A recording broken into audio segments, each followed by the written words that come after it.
Just a few brief comments while you watch this video. It was an honor to be selected by the Pikes Peak International Organization to participate in the historic 90th anniversary event. Since the road to the 14,100-foot summit is now completely paved, it is possible for a Formula car to race to the top. The event managers decided to play it safe, selecting a 25-year-old Super V driven by a 72-year-old rookie. Fortunately, my old Ralt was up to the challenge, handling the 152 turns, variable road conditions, and extreme altitude with few problems. Keep in mind, the car was designed to race on road courses, street courses, and ovals. With conviction, conditioning, and reckless disregard for my personal safety, I drove the Ralt hard and qualified the car 8th in a very fast class of 14 open-wheel cars driven by Pikes Peak veterans.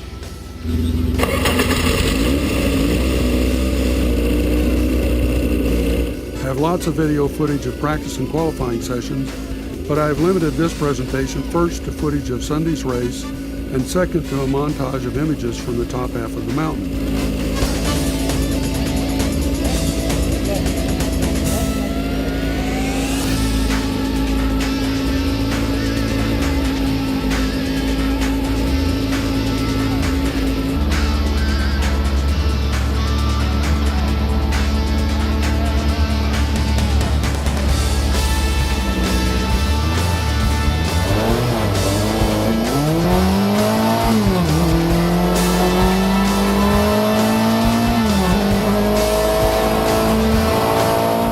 Driving through the trees presents challenges. Running at speed above timberline is what makes Pikes Peak unique and exciting.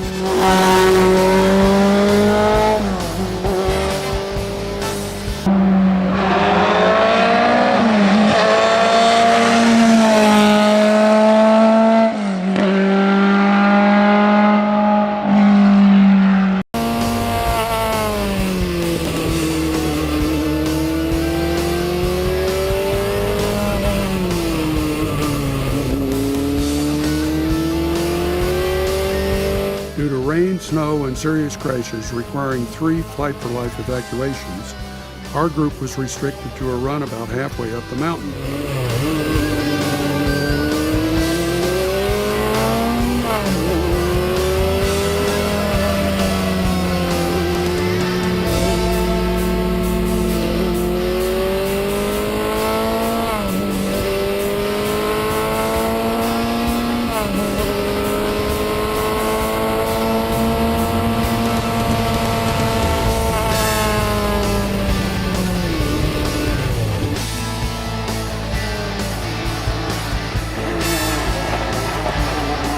I was stopped on my run by a red flag due to a crash involving the car just ahead of me. I returned to the start line and would have been allowed a rerun, but because of mechanical concerns and the late hour, I decided to save the car for next year's race.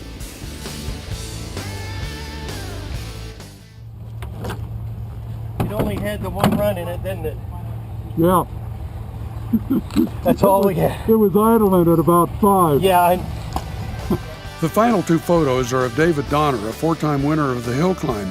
He's giving me advice. He said, "Don't take the race too seriously and keep a bit of speed in your pocket."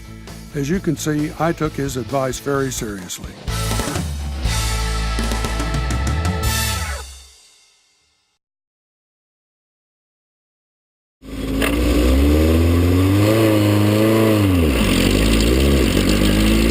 The 6-mile run from 11,400-foot Glen Cove to the summit is the scenic part of the event. It's also the part of the road where a misjudgment or a failed park can have serious consequences. At several points, I was driving over 100 miles an hour.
I'll admit, after the first run to the summit, I wasn't sure Pikes Peak was such a good idea. Mark encouraged me to give it another go. By the time I made the third run, the one you're watching, I was better prepared to drive the road based on what I was seeing, still keeping a bit of speed in my pocket.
Mark and I have done a lot of racing adventures together.